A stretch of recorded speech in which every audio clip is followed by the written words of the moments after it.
Hello दोस्तों, welcome to Afreen Hindi कहानियाँ। आज बहुत देर हो गई, न जाने टाइम पर ऑफिस पहुंच पाऊंगी या नहीं। ये सोचते हुए नीलू बस स्टैंड की तरफ दौड़ी चली जा रही थी। धक! ये क्या! एक लंबा चौड़ा सा कोई वजूद उससे टकराया और उसने सर उठा के उसकी तरफ देखा। Blue shirt, black pant, side से निकली हुई मांग।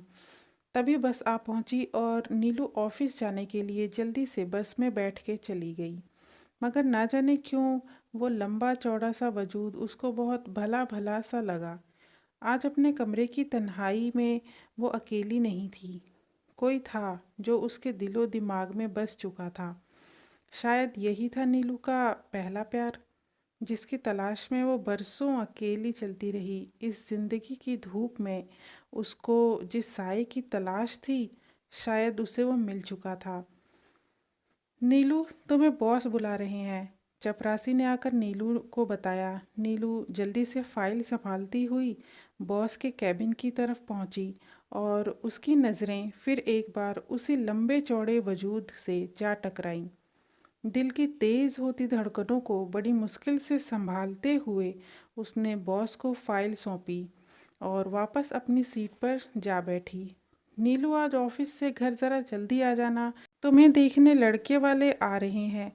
ऑफिस के लिए निकलते हुए नीलू के कानों में मम्मा की आवाज़ पड़ी और वो चुपचाप ऑफिस की तरफ चल दी। दिल ने चाहा कि अपने प्यार के लिए दुनिया से लड़ जाए, मगर कौन सा प्यार, वो प्यार जिसका वो नाम तक नहीं जानती। और इन्हीं सोचों में गुम वो ऑफिस पहुंच गई और दिन भर की उधेड़ बुन में उसने ये फैसला कर लिया कि जहाँ उसकी माँ चाहती हैं वो वहीं शादी करेगी, क्योंकि ऐसे प्यार की वो क्या तलाश करे जिसको उसके दिल का हाल तक पता नहीं। दुल्हन तैयार हुई या नहीं, बारात आती ही होगी। और ना जाने क्या क्या आवाज़ें उसके कानों में पड़ रही थीं। सिर्फ अपनी माँ की खुशियों के लिए उसने शादी के लिए हाँ कह दिया था, क्योंकि जिसको अनजाने में वो दिल दे बैठी थी उसके बारे में जानती ही क्या थी जो उसका इंतज़ार करती।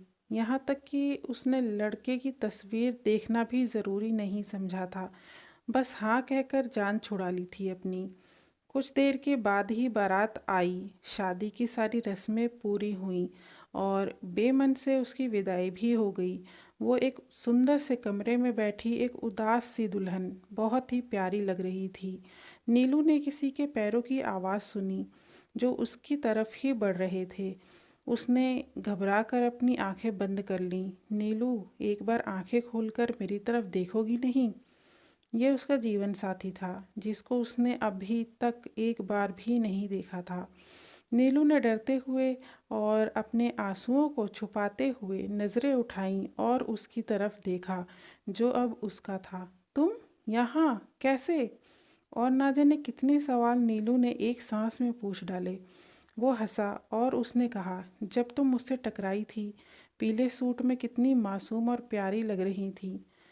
फिर दूसरी बार मैंने तुम्हें अजय के ऑफिस में देखा। हाँ, वहीं तुम्हारा बॉस और मेरा जिगरी दोस्त।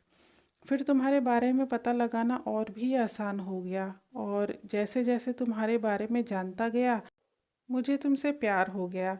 अजय की मदद से तुम्हारे घर रिश्ता भिजवाया और देखो, आज तुम मेरी बाहों में हो। और नीलू ये सब बिना पलक झपकाए सुनती रही, जैसे उसको सब कुछ मिल गया हो आज। और फिर आकाश ने उसका माथा चूम लिया। नीलू ने शर्मा के अपना चेहरा अपने जीवन साथी के सीने में छुपा लिया। वही जीवन साथी जो अब उसका था, सिर्फ उसका। कमेंट में ज़रूर बताएं कि आपको मेरी रचना कैसी लगी जो मैंने खुद लिखी थी। चैनल को सब्सक्राइब करना ना भूलें, वीडियो को लाइक कर दें और वीडियो को शेयर भी ज़रूर कर दें। स्नेह और आभार बना रहे। धन्यवाद।